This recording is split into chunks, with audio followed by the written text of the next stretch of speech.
Good morning, good afternoon, good evening. Welcome to another episode of Grenada Matters. I have with me in the room, as always, my co-host, Earl Maitland from the Grenada Empowerment Movement. I also have with me Miss Willis in the room, also Dr. Edwards. So first of all, I will pass over to Earl to let us know a little bit more about our guests tonight.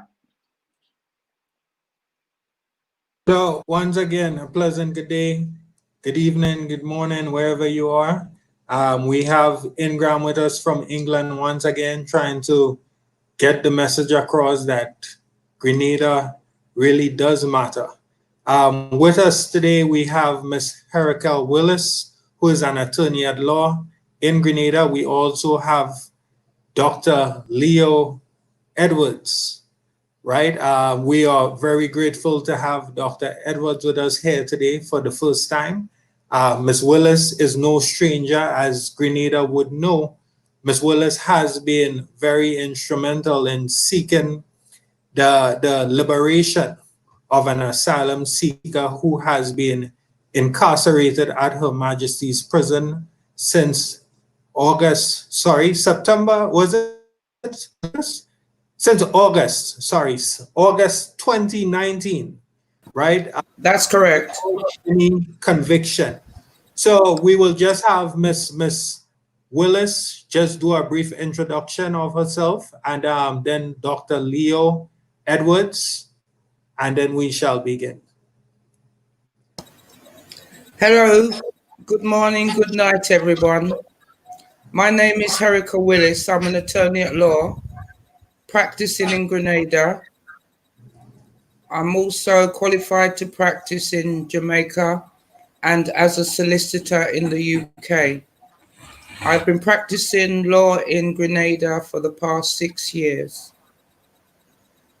And of course, I'm here to speak out on behalf of my client who has been incarcerated for over 340 days in Her Majesty's prison, Richmond Hill, Grenada.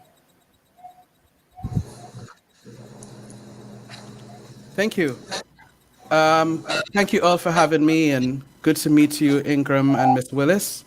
It is a pleasure to be here. I'm originally from Willis in beautiful St. George, and so I'm happy to be on this live to talk about the impact of police violence and brutality on our mental health, on our mental and physical health. So it's quite a pleasure to be here, and I'm looking forward to having the conversation. I'm training as a clinical therapist. I work at a hospital here in Toronto as well. I have a private practice, and I do a little bit of academic work. So it's quite a privilege and a pleasure to be here to speak about the issues as it impacts Grenadians. Right, Dr. Edwards and Ms. Willis, thank you very much. Advertise.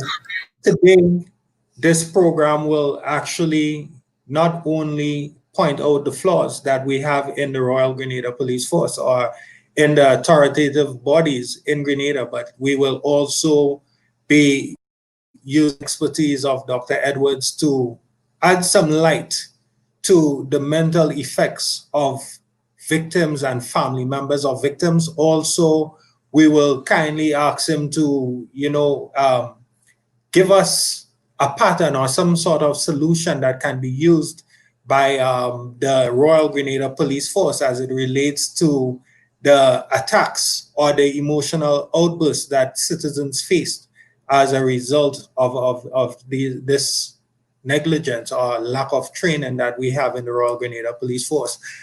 First, we will begin, as it should be a hot topic in Grenada, as to the incarceration of an asylum seeker who came to the Grenadian borders to actually get some help, right? And this gentleman has been locked away without any conviction for almost a year.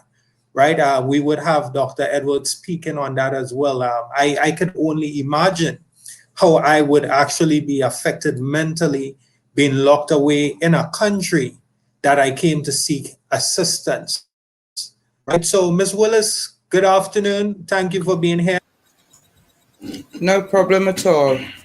All right, all right. Could you tell us a bit more about the situation? Since we last saw you on the local media, we were made aware that the United Nations had intervened and they had asked or requested of the government that the asylum seeker be released.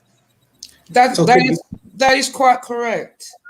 And of course, the whole nation is aware of the fact that after I announced the fact that my client has been incarcerated and the United Nations was informed, and also they requested the government to release my client, the Attorney General came on, well, I hope you don't mind me saying, the GBN local network, and literally intimidated and said that I was lying.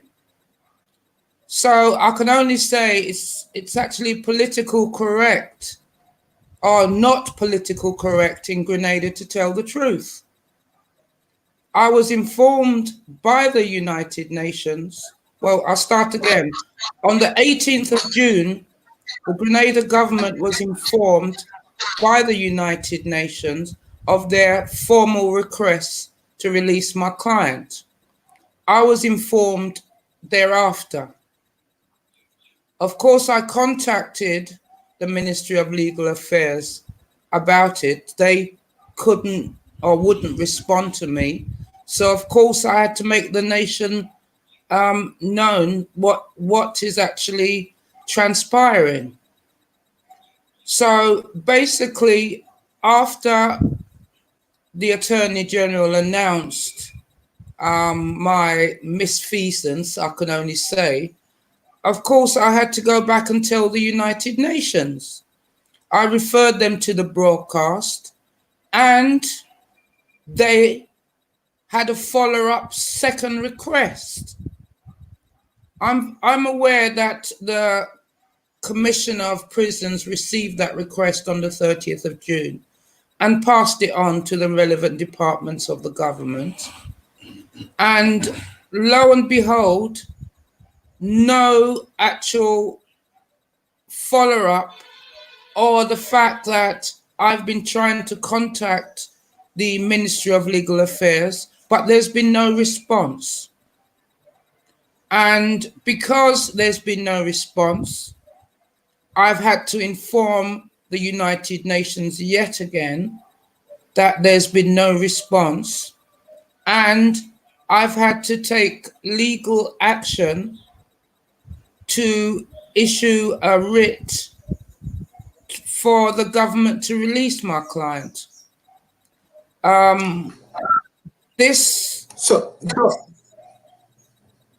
Right, could I just come in just for a bit, Ms. Willis? So thank you once again for that information. Now, there has been something that you have stated that is not new to Grenada, where we have government officials, persons who are receiving the taxpayers' dollars, where they refuse to respond to legal mandates, right, that guides their work. This is a normal thing in Grenada, and Dr. Leo, I would like you to, when Ms. Willis leaves us, to just comment on that. It's something that we have this false sense of representation or power, persons in authorities. It's something that they have. This is why they neglect their duties. And also, Ms. Willis, I'm aware, I have seen that news piece that the Attorney General has done, Mr. Ramdani, and I was very distraught by the suggestion of you as a legal practitioner, one who has been called to the Grenada bar, where he has indicated that you made up that request of the United Nations. And I am totally appalled by that, and I have witnessed many of these persons in the authoritative bodies of Grenada in all the arms, as a matter of fact, the judiciary, the legislative, and the executive, where they continue to try to dehumanize persons, where they tell lies all the time. And this is a really sad state of affairs. Well, that is true. That's why I've said it's political correct now to not tell the truth, because I was telling the nation what has been happening, and then to be called a liar on national television, it's not very nice. Now, I'm appalled, and it's even worse because I've tried to contact the Ministry of Legal Affairs, and I've just been told either the Attorney General's in Cabinet, or when I ask for senior officials, they're not in office, although I was told to call them. So they're literally evading my call. So basically, no one has actually told me why they issued a deportation order against my client. They never told me why they suddenly retracted on that. But in any event, the Attorney General announced to the nation that the deportation order is still in effect. Given that the United Nations has issued a certificate to this gentleman to say that he's a protected individual against deportation. As I've said on many occasions, the Grenada has not acted any laws whatsoever for these particular situations. So in these situations, that's when the United Nations steps in. But it appears that for some reason, they've decided to ignore the United Nations ambit. So now it's for us to see what transpires now.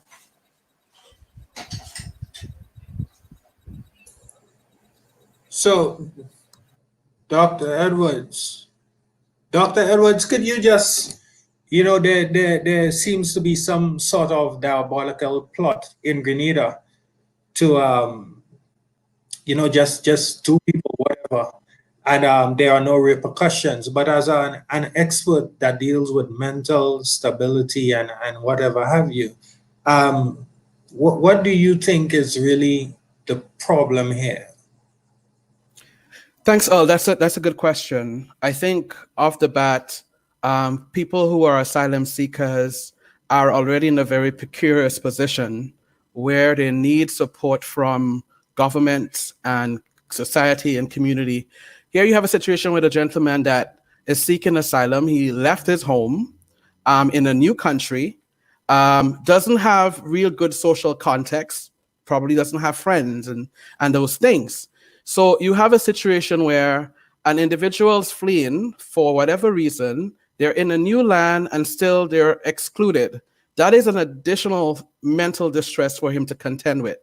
So one, him being an asylum, which is a precarious position to be.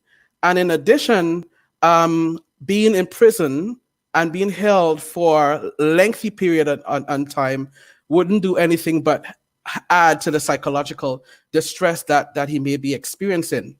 And from my experience and from the research, the longer an individual stays in confinement and without any clear direction on how long he will be housed, means that his mental health, his psychological distress will also be impacted and increase.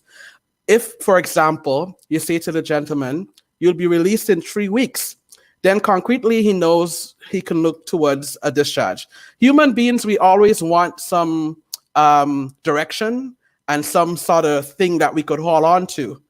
And the fact that he's there without direction and as an asylum seeker, that is really unfortunate. And perhaps I can talk to how the mental distress, the post-traumatic stress, and you have to take into account as well, if this person is seeking asylum, that person may have experienced trauma in the host country. So here you have a person who is already experiencing whatever kind of trauma that might be showing up. And then they're in Grenada, an additional set of trauma would really compound the mental health of this individual. So, Dr. Edwards, as a Grenadian citizen myself, who has been through the trauma of victimization by persons in authority, looking at this situation right now, where a gentleman who came asking for assistance was just simply taken and forgotten, almost forgotten, at Her Majesty's prison, I am a bit confused and worried myself that the government may one day just take me as well for being an advocate against these types of injustices. Do you have any advice for me? No, that's a good question, Earl. If there is no clear direction, if a government can just take a person who filed for an asylum and the person haven't gone through the process where that can be heard. I mean, in Canada here, people file asylum all the time from the islands, and they go through a process where they then become a conventional refugee and then move on, refugee claimant, and then a conventional refugee. I mean, borders exist for a reason, but if you have a government that is totally going to ignore the human rights and civil rights of a person by not giving them and Ms. Willis perhaps knows this much better than I do, without giving them the opportunity for their case to be heard and tried, I think it sets up a precedent where Grenadians, for sure, given the power that the police hold, and government, for sure there is a power imbalance that can for sure have vicarious effects on the Grenadian population, where if an individual have a point or wants to talk up against whatever issue that doesn't fit for them against the government or against the police, that person may feel like they cannot. You can sort of think about it like microaggression in North America when you're trying to figure out if someone's being racist to you or not. The real estate in your mind that you have to take to decide for whether someone's being racist to you or not is far worse than someone just being overtly racist. And I think the same in the context here. If you cannot be sure on a government process for whatever issue, and you have to be worried and anxious about whether you can be vocal without repercussions. And let's place this in context. Police violence and brutality isn't just beating and death. It is also physical and verbal harassment. It's property destruction. It's physical and mental injury. It all is all of these things. So if, as a Grenadian, you have to really wonder where you stand, where if you open your mouth, it's possible that you might have undue, the police will use undue force or unnecessary force, that for sure can create in you what you call hypervigilance, where you can become very heightened. And so every interaction, although may be positive with the police, you might be up on guard and really trying to protect yourself. And that's not good. That is an additional psychological distress that you'll have to contend with. Dr. Edwards, question.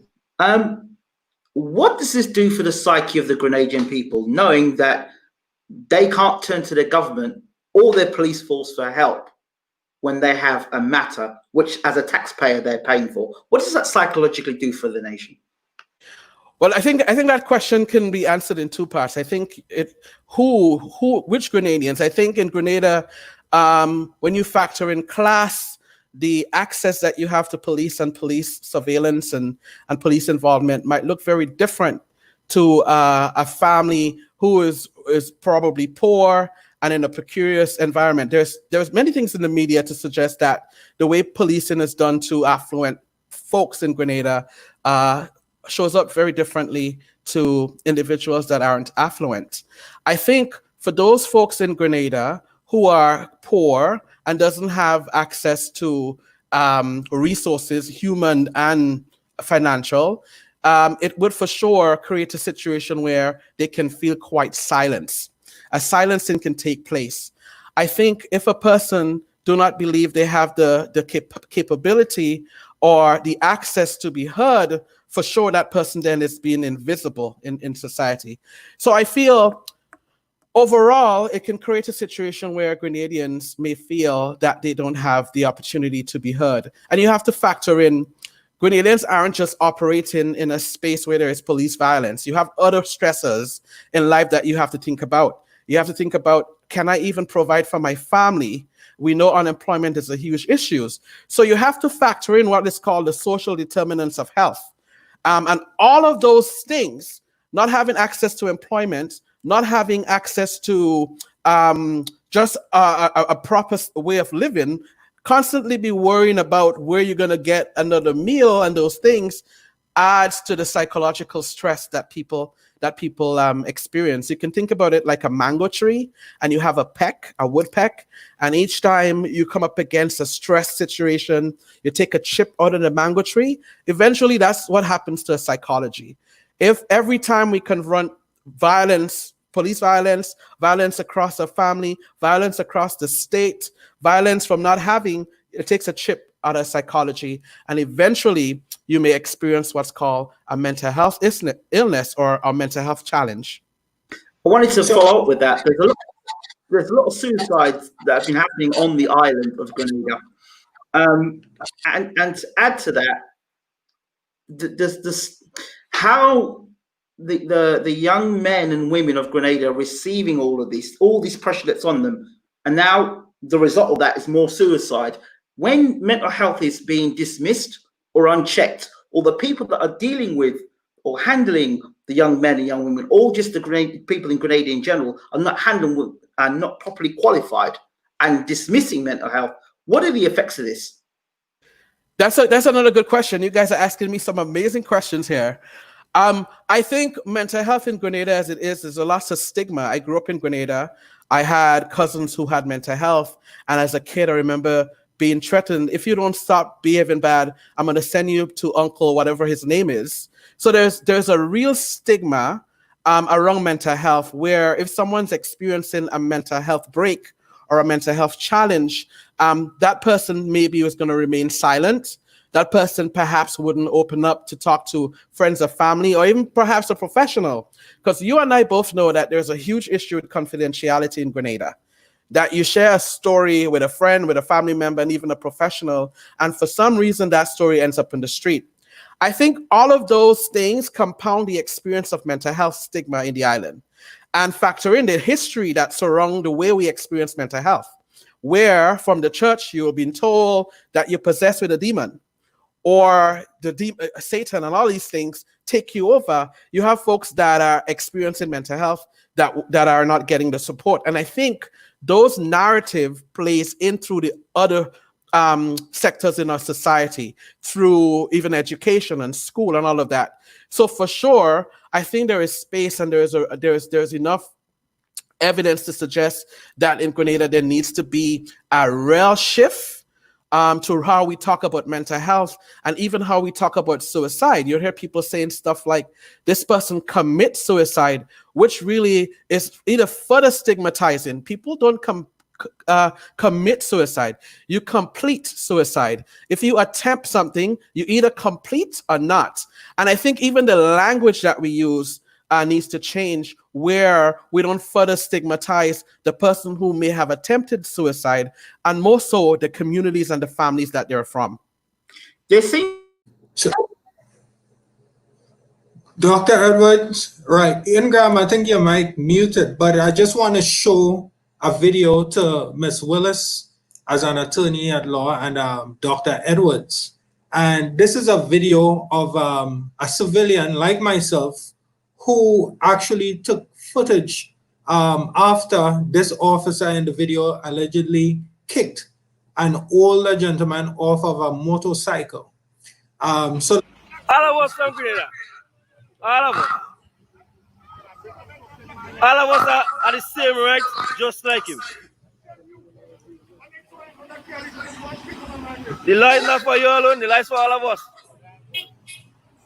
All of us. I don't like that. But you know, even if they stop a man, the man don't want to stop and the man hiding hard. You have to put on a siren. Yeah, And yeah. they and tell them stop. Put on a siren and stop the man. You can just push on the man off the bike. All right. So, Dr. Edwards, Miss Willis, as we heard in the video, the civilian who felt the need to come to the aid of this gentleman, this older gentleman that was kicked off of his bike by a police officer. One thing I noticed is the way that the elder gentleman was a bit, I don't really want to use the word sheepish, you know. He was a bit guarded in his reaction to the violent assault that the police officer committed. This could have also ensured that this gentleman, this older gentleman, who I understand is a father, he could have lost his life on the road right there. Is this why would someone, a police officer, without even putting on a siren, trying to stop someone, why would they even consider kicking a gentleman off of a bike on a busy street like that, where he could have lost control and run into a next civilian or a child or into a vehicle, as a matter of fact, and lost his life? And why is it that this man did not try to or attempt to defend himself against the police officer? And this is what we see in Grenada every time. You know, there is not a false perception that persons cannot win the police. It is a fact in most cases. We heard the gentleman saying that the law is not only for the civilians, it's also for the police. But many times we speak it, but it doesn't seem like if we really understand what it is we're saying. Well, as an attorney that do criminal law, we all know that police can use reasonable force, but that is not reality. They're in uniform, they're in a position of trust, and many times we see some officers, because there are some good officers, but you see the bad officers, they abuse that trust and believe because they're in uniform, they can use any means necessary. That's any means necessary in their books, but not what they're taught. And as you were saying previously, Earl, people are frightened to speak out. They're frightened of what will happen to them. Grenada is a very small place. Everybody knows somebody. And because of that, most police officers knows an individual's background. And in many cases, they use that individual's background. And I hope you don't mind me referring to that young lady who was crying out for a job. And they use people's backgrounds against them. So this is just the culture within Grenada for officers like that gentleman to actually abuse their position, because they know the individual, especially older individuals, will not say anything, or they will chastise the younger ones for standing up for themselves. Don't you think so, Dr. Edwards? Oh, absolutely, Miss Willis. You hit the nail on the head, and I think if this is a situation where this man was kicked off a bike, speaks to the lack of accountability in policing, and we know that's not an issue, not just that is unique to Grenada, but it's unique to policing across the globe, where a police feel they have so much clout and power, and they do, in fact, have that power where they can just be so, for want of a better word, nasty to a person. And I wouldn't say that the gentleman was sheepish. I would say that he was perhaps traumatized. Because if you're you have to remember, trauma is any situation that creates, make you feel hopeless or helpless, and you're yearning for a sense of security and safety. Often, security and safety for us should be looking to the police. But if the person who you're looking to for safety and security are indeed the agitators of violence, then it creates you up against a real force. So I think the way that he was presenting, he may be traumatized from the experience of being brutally kicked off a bike, and that would show his demeanor. So may appear, for want of a better word, weak.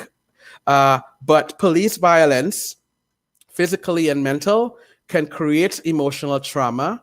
If you're experiencing any kind of emotional trauma, it means you're not really grounded within yourself. It means perhaps there's lots of chaos going through your mind, asking yourself, what ifs, why me, thinking about the repercussions that can come, especially if you don't have the resources to defend yourself against the police. So I think it's ongoing, but I think what's needed is an environment in Grenada where police are held accountable. And I think a good way to do that is really community organizing, that there is still power in the masses. And so if Grenadians can come together and with a common goal to stand up against state violence, and to be very vocal and open about it, perhaps that's going to bring some notion of accountability to policing. So, Dr. Edwards, thank you so much for that. Ms. Willis, thank you. You know, there's a next clip that I believe I really have to show to you as an expert. Now, we continue speaking about how many laws are being broken, and the reality of lack of justice in Grenada has become so obvious that it must be noted. You know, I'm trying to really figure out what is happening in this country. Here we have officers many times speaking about the laws that should be applied and the consequences of the laws, but they themselves, even in public, they will break the laws. I mean, we have an asylum seeker who his treatment, his predicament has been brought to light, and nothing is being done. Now we have a gentleman here, Mr. Vanny Cohen, one of my good friends in the police force, who is said to be doing a remarkable job. This time, apparently, he is so comfortable that he is speaking on the wearing of masks as it relates to the COVID area where laws have been passed and persons are not to wear masks. Now, he himself, in responding to an incident which occurred in Guelph, was not wearing a mask. Therefore, I am to believe that he was also a lawbreaker himself. And it has come to the attention of the general public, where we even had one civilian without knowing exactly how to handle the situation. Because here we have an officer who is speaking about charging a young gentleman who had his mask on his chin, eaten, and he was charged as a civilian $1,000. But we have the officer in charge of the community relations department wearing a mask in a manner which he described as illegal, right? So let me just try to get that video for you, Dr. Edwards. I'm not too sure exactly what could have happened, if it's some kind of trauma that the officer would have experienced when going to the scene of what had occurred. So he possibly forgot that the law did apply to him as well, right? So let me just, as well as before we get this video, can you tell us that is there anything that excludes a police officer from following the laws of the land? Isn't a police officer a citizen of the land? So why should they be excluded? They have more powers than other citizens, but they're still a citizen Yes, and yes, subject yes. to the laws. Okay, but I thought, but based on what I'm seeing with all these cases of police brutality, Oh, Ingram, don't put it up yet. I'll tell you when. oh, it's a case of do as I say and not as I do. Correct. You are correct. I'm forced to agree with you. I'm forced to agree with you. Just give me a second. Let me just get this video going. Right. So here we have my good friend Ingram. Could you pull this up, please? Mr. Vanny Cohen. Is it there, Ingram? A number of persons who have a mask on that has been worn on the chin. Persons who have a mask on that has been worn under the chin. And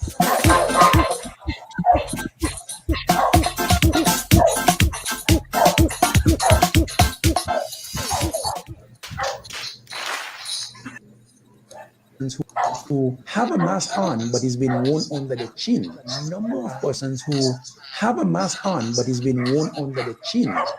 And right. No, I am not an expert in the field of facial recognition, but I can make out my good friend Mr. Vanny Cohen anywhere in Grenada, probably anywhere in the world. We have had so many encounters, most professionally unfavorable. But do you believe, Dr. Leo, that the situation that faces us in Grenada, where we have persons in authority not following the laws, is it some kind of mental, Dr. Leo? Well, I'm not sure if it's a mental health challenge. I think clearly we see from the video that the gentleman isn't wearing the mask properly as he should, and I think that's problematic. But I wouldn't go as far as to say that it's a mental health. I think it's perhaps might be the privilege that he may be holding as a community police officer. Maybe he forgot to put his mask on. Maybe he intentionally. I am unable to speak to his psychology around the mask, but what I can speak to is that he's not wearing the mask properly, and that is a public health issue. What I like to do, I like to take this opportunity to encourage Mr. Vanny Cohen of the Royal Grenada Police Force to please set an example for the taxpayers and the civilians. Please wear your mask. We would like you to be in proper health. We do not want you to get this virus that is going around. Persons are saying that Mr. Cohen is an asset to Grenada, and we do not want to lose any assets. I would also like to call on the Royal Grenada Police Force to please discipline Mr. Cohen so he would not show us that breaking the law is okay, right? Do you have any questions for Dr. Edwards or Ms. Willis? Miss Willis, just firstly, then an update, obviously, re-update people in the room what has happened in terms of your client that is currently in the prison and what's happening, and what do you foresee happening next?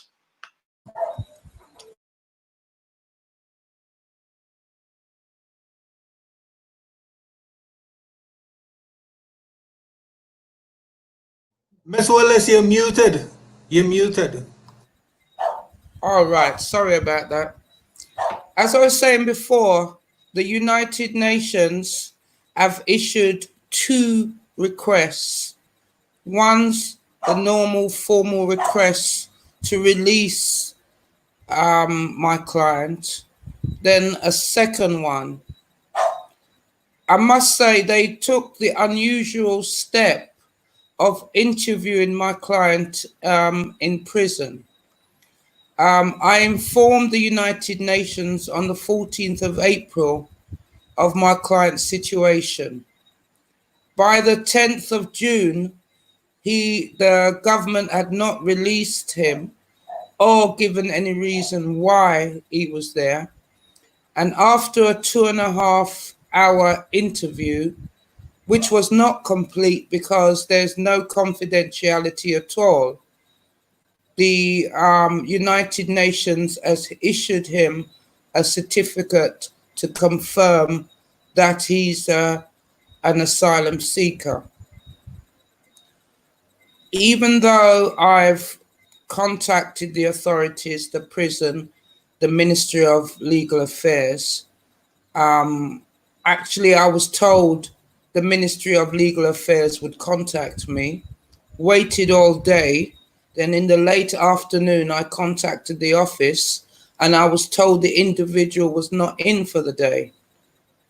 So basically, that's to the extent they are avoiding my calls, which it's quite common within Grenada for the government officials to not respond to your calls. That is true, isn't it, Mr. Maitland? In any event, Correct. it's got to the point where I've had to issue proceedings for the government to release my client. As I said, I've issued proceedings, so I cannot really go into that.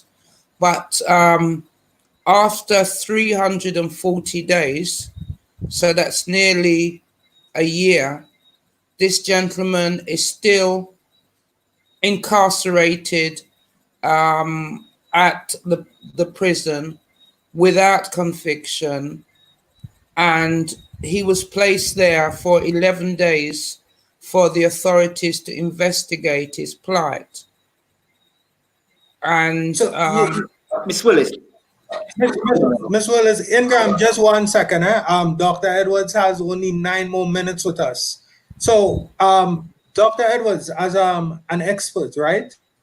Many persons may be focusing only on the mental health of the prisoner, but listening to all the attempts and the trials and the tribulations that Ms. Willis has been facing over the last couple months, trying to do the right thing, with noticing that the law is not being appreciated by persons, I am of the opinion, not as an expert, but as a human being, that it must have some kind of mental effect on her life as well. Seeing how many times she has been struggling trying to get this on board. And sorry, I have to interrupt you there because it's caused me mental problems. The Attorney General going on national TV to call me a liar. Yes. That is terrible. You know, Dr. Edwards, could you just give Ms. Willis and us, for all of us freedom fighters, including Ingram and myself, could you give us a few words or some kind of what would be actually, Dr. Edwards, what would be really great is if you could give us, while you're in the room for the next 8 minutes, if you could give us a rundown on how Grenadians and people on the island can deal with such issues that would cause things such as domestic violence and suicide on the island, some tips and how people in media and positions of authority that are not being listened to, how tips and ways and how to handle the situation on the island so they can relieve themselves of stress and coping mechanisms to deal with the obvious dismissive attitude in Grenada. And the other thing is, before I go on this point here, there's a lot of bullying that goes on in Grenada, particularly across social media, when people speak out and they have a problem and they're scared to speak out on a situation and they get bullied online because of, oh, look at she, look at he, look at how she feeling, look at them life, and they're crying out for help. But the mentality in Grenada or Grenadians on or in the island is very dismissive and very bullying. You understand? And that makes a person feel more invisible. So you feel invisible as a human being as is on the island. Then you feel invisible to a law that's on the island. And now you feel invisible in front of your own people when you try and open yourself up. So can you give us some tips, please? Yeah, for sure. And that's perhaps another show because self-care is a whole topic on its own. I think, first off, I want to recognize the work that you're doing, Ms. Willis and Earl and Ingram and everybody else in Grenada who's fighting for the persons that are precarious and up against the state and the system. This is hard and difficult work. And in the process of doing hard and difficult work, it's important that you sort of slow down and think about yourself and your mental health as well. Mental health and mental challenges does not discriminate. It doesn't matter if you're rich or poor. It doesn't matter if you're black or white. It doesn't matter if you're from St. Patrick's or St. George. Once you're up against a challenge that can create some unbalance in your experience, be it through your emotions, physical, for some of us, spiritual and psychological fears. Remember, mental health is about being able to balance your physical, your emotional, your psychological, and for some of us, spiritual realities. And that if one of those things are off, it's possible that we may be experiencing a mental distress. Now, how do you take care of yourself? It's important to recognize when you're feeling stress, when you're feeling emotions in your body. And stress can show up physiologically for us at times. You see that headache, that constant headache that's not going away? Or that pain in the chest and in the back that's not going away, that hypertension and all those things? Those physiological manifestations may just be residual to your psychological stress and the mental health that you're dealing with. So I think tip one is really recognizing when you're stressed and giving yourself a break. You don't have to fight the fight every day, 24/7. And as controversial as that sounds, you cannot run on an empty tank. So if you get to the point where you take so much out of you, so much is scooped out of you, and you don't have an opportunity to take a pause and to take a breath and to refill, I think you're doing yourself injustice. And it would be much more difficult for you to do the work that you're doing if you're not grounded and psychologically present. So I would say, take a break. You can't fight the fight all the time, and make sure that all your basic needs are being met. You're sleeping constantly on a schedule. You're getting your bathroom breaks. You're eating well. Those basic things are really, really important. And maybe even something that's indigenous. When you step in the shower, in the morning or in the evening or in the night, whenever you take your shower, think about everything that caused you stress for the day. And as you shower, as the water hits your body, imagine those things are getting washed away as well. There is something called neuroplasticity. The more you practice cleansing your mind and the thoughts, so even the bullying that may happen on social media, and I know about bullying. I was raised in Grenada. I experienced bullying. I went to an all-boys school. That was something else. I was also not as masculine, a bit effeminate and a bit fat, and just the bullying that come with that and the impact that had on me. So I'm saying all this to say, the more you become confident about who you are, the more you are self-aware, the more you're able to really slow down and tune into yourself, the better able you are to support the folks that are most marginalized and most vulnerable in Grenada. Yeah, that would be a few tips, and there's very many more, but I don't think the time will give me justice to really unpack some practical things you can consider in holding your mental health really gently. We have to be really gently on ourselves, that you may not always get it right, but you cannot stop the fight. Taking a break doesn't mean that you're going to stop the fight. You're taking a break to put some diesel or gasoline in your vehicle to continue the fight. Another thing, I think it's important to really have community around you. No man is an island, no man stand alone. As much as you can find things across the Grenadian population that you can relate on and connect on, I think a united front, and there's enough evidence to suggest this, that when there is strong community organizing, is perhaps one of the most impactful way to stand up against system and structures that sometimes appear immovable. But the police, the government, all of these pillars aren't fixed. They can be moved, and they can be moved with once us as community members and Grenadians unite. But we have to take care of our mental health. It's important.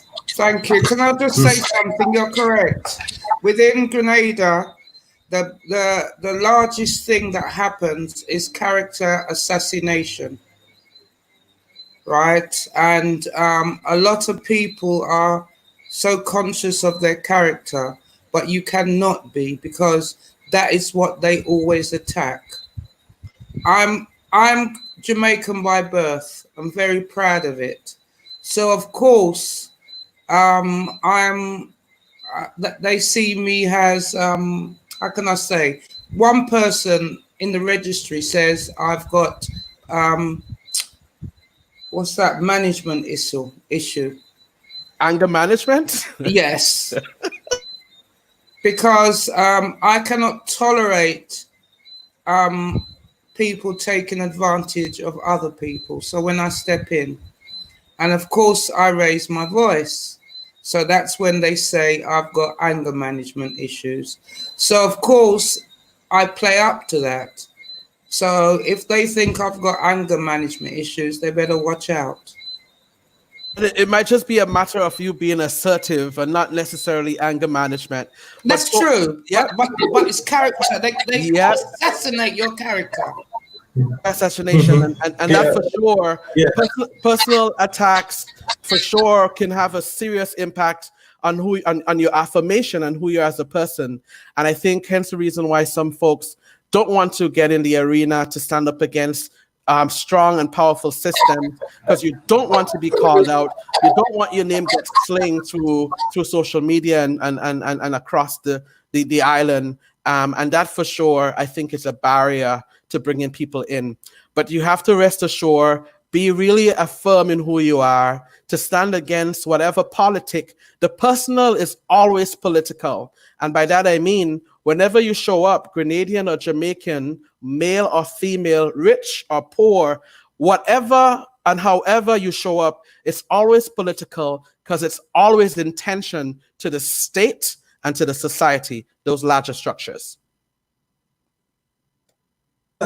Dr. Leo Edwards from Willis, St. George, we thank you for taking time off your busy schedule to deal with such a pressing matter that we have here in Grenada. I do know that you have to go at 7, so thank you very much.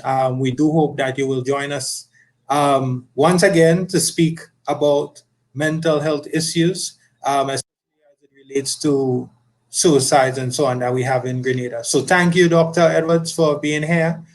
We would continue. We have like 9 more minutes, Ms. Willis, and then we shall wrap up. Thank you, Dr. Edwards. Thank you for having me, and all the best. Continue to fight, all you guys. Thank you. Okay, bye-bye. God bless. All right. Right, so there we had Miss Dr. Willis, Leo. Miss Willis, you were saying something, and then we had to. So you were explaining, you were updating us about what happened. Right. How far did I get to? Oh, sorry. Right, that's true. I was updating you and said that the United Nations had to issue a further follow-up request to release my client. That was done around the 29th to the 30th of June. Up until last week, I had not spoken to anyone at the Ministry of Legal Affairs, despite my calls. So I have issued legal proceedings with a hope that they will release my client. Okay. Question. What's the situation of subpoenaing these people that you always seem to duck your calls? If you were to subpoena their artists, they have to turn up to court, and then they can explain why they're not in court or why they keep avoiding calls. Because subpoena would, they'd have to then be the judge. Well, that's for the judge to subpoena them. As I've said, I cannot go further into that because I've only just recently issued legal proceedings. But let's hope.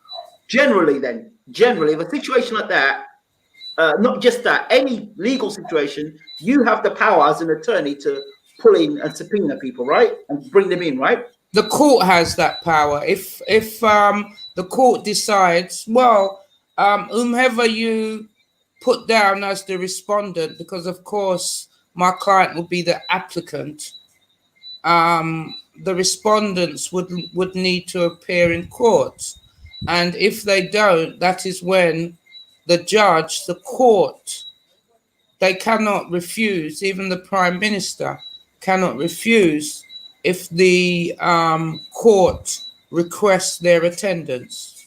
So wait a second. So you could in England, I know that you pay for subpoena for people to come into the court, pay for their travel expenses for them to turn up. Now, does the same thing work in Grenada? Is it the same No, law? I think if you live in St. Patrick, you'll go to St. George's. You probably have to walk. Right.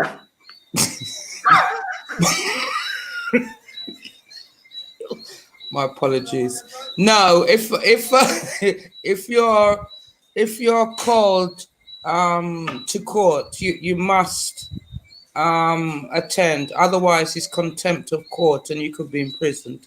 So these road police officers that are running around doing what they're doing, could you, in theory, pull these police officers up before the court?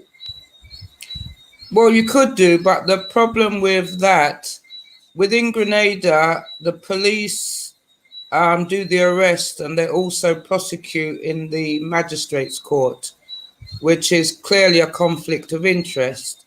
In places like the UK and even Antigua, you have a Crown Prosecution Service that does the prosecutions. But in Grenada, it's the police officers at certain level that does the prosecuting.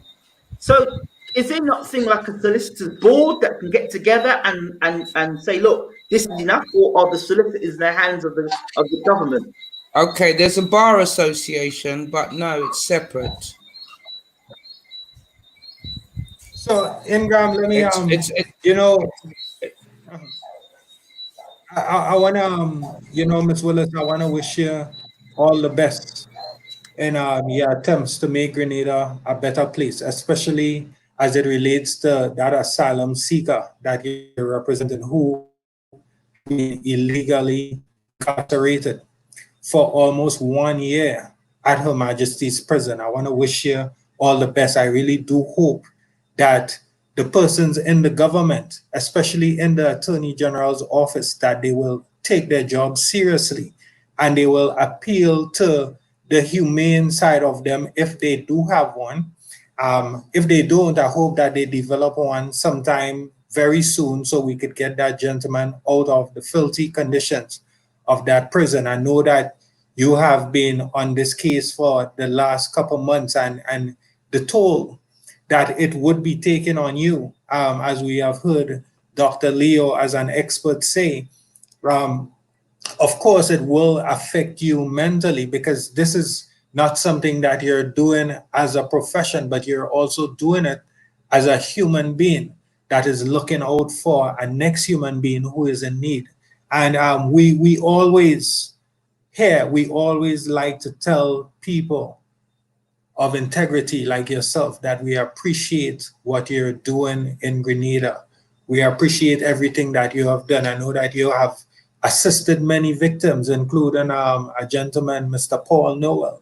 I know you have assisted Mr. Curtis Thomas and many more, like Mr. Thomas and myself, victims of the system, victims of reality. So we thank you, Ms. Willis. We thank you for taking your time off to come in here and sitting with us and having a conversation with us. We thank you very much. Well, thank you. Well, as you know, it's not just my clients have been aggrieved by the system. So have I. So I know what it feels like to have the state on your back. But yes, that will not break me. I'm here, and I think they realize after 6 years I'm not going anywhere. So I've got a very broad back, and I've got a very good mental health. So bring it on. Yes, you know, we really cannot afford to lose you in Grenada. We can't, right? There are not many persons that I can really see that I know stand for the people, right? We have Mr. Elvin Bishop. He has said, Ingram, could you pull up that comment again, please? Mr. Elvin Bishop says, don't give up, Miss Willis. Keep Thank, fighting. thank you, He Mr. said, Bishop. "Don't give up." I will Right? keep. Yes. Mr. Peter Belfon, how are you today? He says he has had his personal experience with on professional conduct with people in public office. And that too is not new in Grenada. It has become the order of the day. And here I have had my grievances as well, where I have been even threatened by Mr. Cletus St. Paul, right? But this is the sad reality of Grenada, and we need more persons like Ingram. We need more persons like you, Miss Willis. We need more persons like Master Melvin Coutain with the Olive Branch Project that continues to focus on youth and youth development and empowerment. And we really do appreciate what you do in the courthouse and out of the courthouse. Please keep strong, stay focused, and you have our support. Thank you very much, everybody. That does push me to know that there are people in Grenada who, just like us, Earl, who are fighting in the background for the others. And we'll get there because evil doesn't last for long. There's good out there, and there's good people within Grenada. Yes. God is good. God is awesome, and All the time. This is why we continue doing what we're doing, and this is why we will succeed. Right? Ingram, once again, thank you, my brother, who sits in England. It's now 12 minutes past 12 in England, and Ingram is here trying to better Grenada, right? 12 minutes past 12. I know that you're probably in need of getting some rest. Once again, every Monday we're here. We want to encourage persons who are victims of police brutality to come forward and to speak. Let us know what is happening, and we will personally assist you with whatever victimization that comes your way. This has become a norm in Grenada, as we do know, as Mr. Belfon has just stated. He is a victim. We are all victims. I am sure if I was to do a survey, walking through town, speaking to 10 random strangers, 9 out of 10 random strangers in Grenada would tell me that they have been victimized by persons in authority, by persons who look up to, and so on. This show every Monday has been started in order to at least decrease the presence of police misconduct and brutality in Grenada. This has not just happened yesterday. This has been happening for far too long, decades before I was born. And this is something that we must not accept. This is something that we must come together and unite on every platform and speak about until we can get it to significantly decrease, right? There's also a GoFundMe page that we have to assist victims of police brutality. We encourage persons to donate. These funds will be going towards legal fees and so on. Miss Willis does need gas in her car, right? I know that I can depend on Miss Willis. If there's a victim, I can call Miss Willis and say, look, Miss Willis, this gentleman has just been treated unfairly by some person, and Miss Willis is there. She's there to support and so on, right?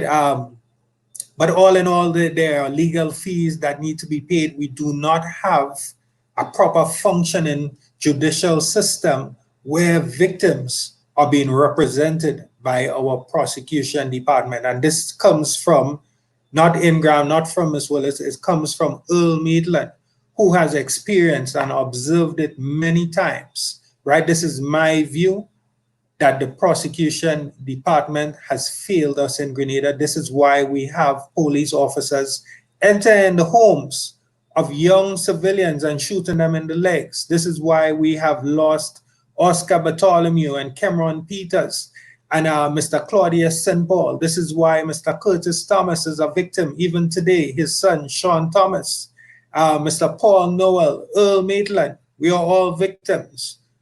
And this reality must change, and it is up to us to change it. So every Monday we will be here. If you do have a story, as I said, we will assist you. We will assist you. Come forward, tell your story, and we will assist you with going to all the different departments, documenting your struggles. As long as persons come and speak, the struggle will end. Right? So once again, Ingram, any final words?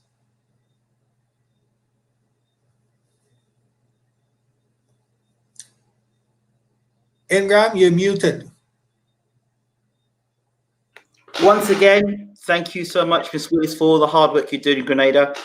Keep going, keep going, keep going, keep pushing, keep pushing, keep pushing. As for you, Earl, as well for yourself, keep going. You're doing some great work there. Even if you're not on the island, you saw your presence is still felt on the island and the work you're doing. So just keep going, keep pushing. Keep going, keep pushing. Ms. Willis, any final words? Any goodbyes? No, just thank you very much for everything that you're doing, both you and Ingram. I'm sure the people of Grenada and the wider world, because you're making it known how people are suffering. So thank you on behalf of those, Earl and Ingram. Thank you, everyone. Have a blessed night. God bless. Take care.